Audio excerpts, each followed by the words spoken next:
Hey guys, this is Iggy back again with Dragon Blogger. You're hearing my voice echo because I'm in the bathroom right now and I want to make sure that my voice echoes and you totally remember everything I'm going to say. But aside from that, joking aside, so right now, actually not right now, I just finished testing, but I am testing two dual kit channels of Patriot Viper Elite memory, 8 gigs here and 8 gigs here for a total of 16 gigs. Now, you're wondering, why are you testing dual channel together? It's not quad channel. What it is. So you can take one dual channel kit with another dual channel kit, put it together, and you have quad channel. Mind you have to set it up correctly on your board, but aside from that, these four equal quad channel. And I'll show you that in the review, so make sure you stay tuned. Go to dragonblogger.com, the review will be up soon. But aside from that, so now this one dual channel kit was tested together to work fine. This other dual channel kit was tested together to work fine. These four were not tested together though. What does that mean to you? Well, a lot can change between the production of these guys and these guys. And you might be wondering, what's going to change? And I'm going to show you that in a second. But so if I hold this guy up here, okay, it looks normal. And if I hold this guy here, they look normal. So you really can't tell the difference, right? They have the same codes, they have the same model numbers, everything's the same. Now, here, you might or might not be able to see it, but it says 0001. Over here, it says 00019. All right, so you're wondering, what does that mean? Well, some pieces of memory have a date and lot code. These don't actually have a date code, but that little code there, that's a lot code. This came from one lot of memory, and this came from one lot of memory. So if you buy two dual channel kits together, there is a chance that they could be from the same lot. Now, mind you, this may have sat on the shelf for a week. This may have just come in. So chances are they're going to come from different lots. Now, aside from that, they should work fine together, right? Because they're the same model and make and brand and everything. Again, not really. So together, all four of these together, I could not overclock this memory at all. At all. These, the 19 lot, I can overclock. Mind you, I only did about 200 megahertz, but I did have the room to go even further. I didn't try, I just wanted to give you an example on how to overclock it, but you can go higher. These guys did not overclock at all. I couldn't even get 20 megahertz. Now, don't think, oh, that's because Patriot sucked. They don't. I've been using Patriot since the DDR2 days. I don't remember if they made DDR1, but they've been around for quite some time, and they actually make amazing memory at a pretty decent price. Now, let me show you exactly what the difference is between the two. And again, you're not going to see it out here. Out here, they look the same, except for that little lot code difference. All right? And actually, I just noticed they have a code right over here. This one's 11E1, and this one's DBM1. Again, aside from that, let me show you what the difference is. So to do that, we're going to need the hairdryer. Why do we need a hairdryer to see memory? All right, so beneath these guys, there's ICs, the little memory chips. All right, and many companies make them. Samsung, Patriot makes them, Crucial, a lot of different manufacturers make the ICs for a lot of the memory brands you like today.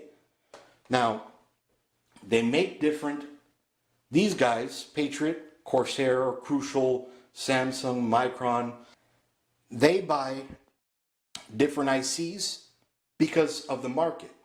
So today, Samsung sells the ICs cheaper than Patriot themselves does. So Patriot's going to buy up these ICs. Tomorrow, Crucial makes ICs cheaper than Patriot and Samsung. So they're going to buy the they're going to buy the Crucial. Now, that doesn't mean they're just buying it so they can make more money. Well, they're buying it so they can make money, but these are all approved memory. They've all been tested. All the ICs have been tested individually and together in the set that they're going to be made in. Now, they do this because the memory market is very volatile. So, each IC could be $2. I'm just throwing a guesstimate there. Each IC could be $2. And then Samsung comes along and sells the ICs for 50 cents. What would you do if you can get a piece of memory for 50 cents? Or 50 times, let's say, 8, and 1 times 8, $1, 100 times 8. You're probably going to go for this guy. Either way.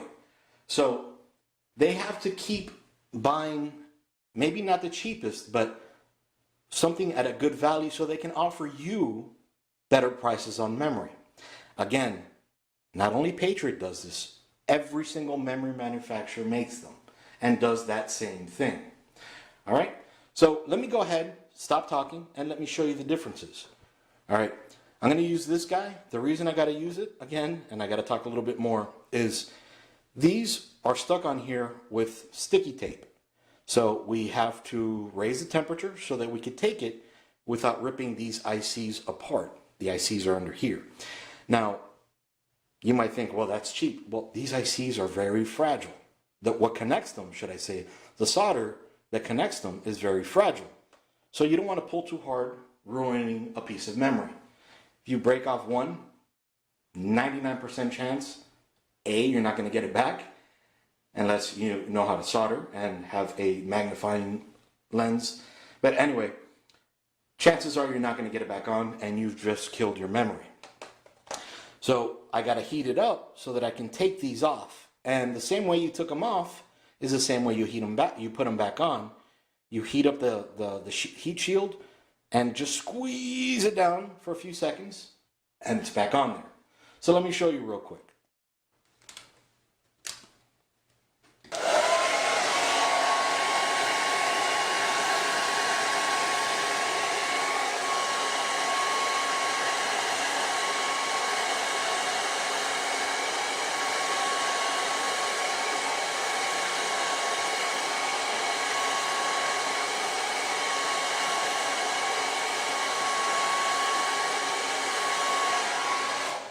Okay, now that I've heated it up, it's going to be real hot.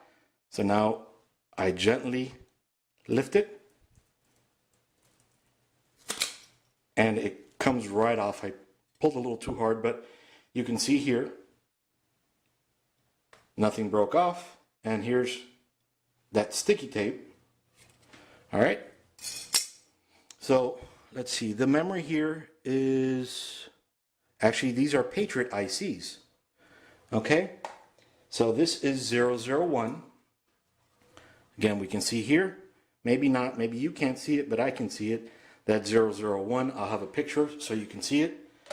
And now I'm going to go ahead and do the same to one of these guys.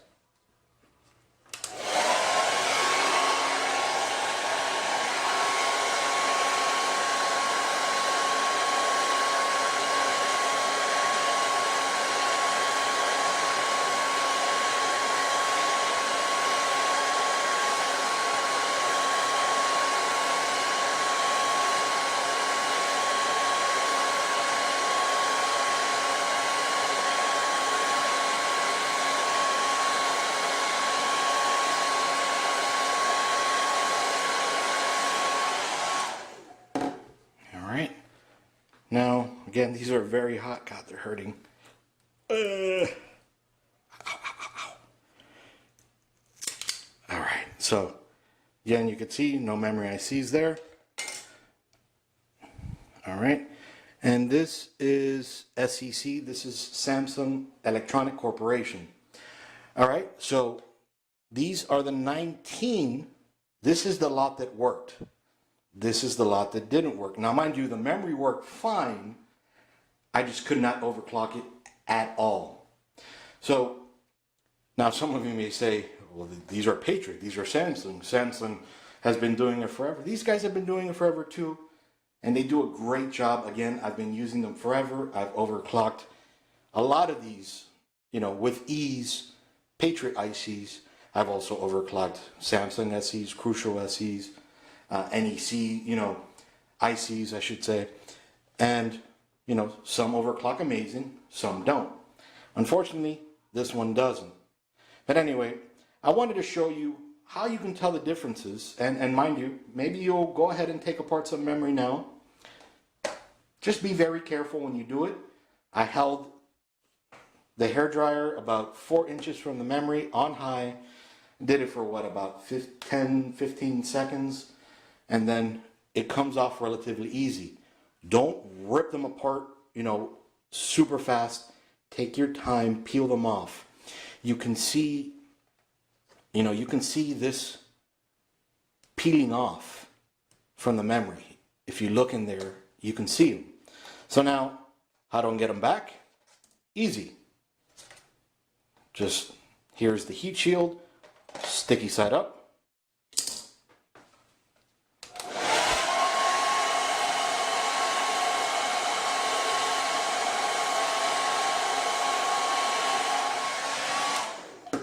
Alright. Now that you have that all nice and hot, just put it together nicely, same way you found it. Alright, it's on there, and just squeeze for a few seconds.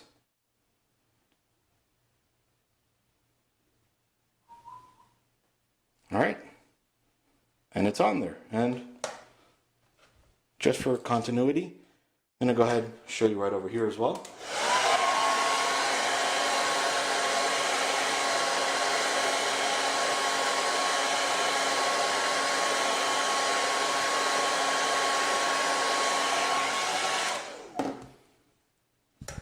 All right, and we'll do the same thing we did before.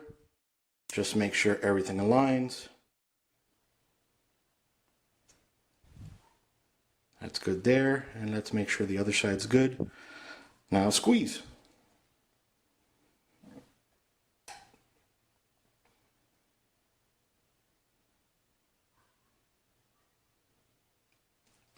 All right, and you're good there now too. So again, this video just to show you how to take off the heat shields without damaging your memory. You're going to want to let them cool down before you put them back in the computer. Aside from that, how to take off the heat shields. And if you have 4 sticks of memory or even 2 sticks of memory, sometimes they just don't overclock. You might want to take off the heat shield and find out if all the ICs are the same. And in this case, these ICs weren't the same. Were the same. These two right here, and they didn't overclock at all. These two were the same, and they overclocked perfectly well. So just because they look the same doesn't mean they are. Alright guys, this is Iggy with Dragon Blogger, again, showing you how to take off the heat shields and all that good stuff with some Patriot Viper Elite memory. Great memory, you'll see it in my review. You be the judge if you like it or if you don't. And well, that's about it. See you guys.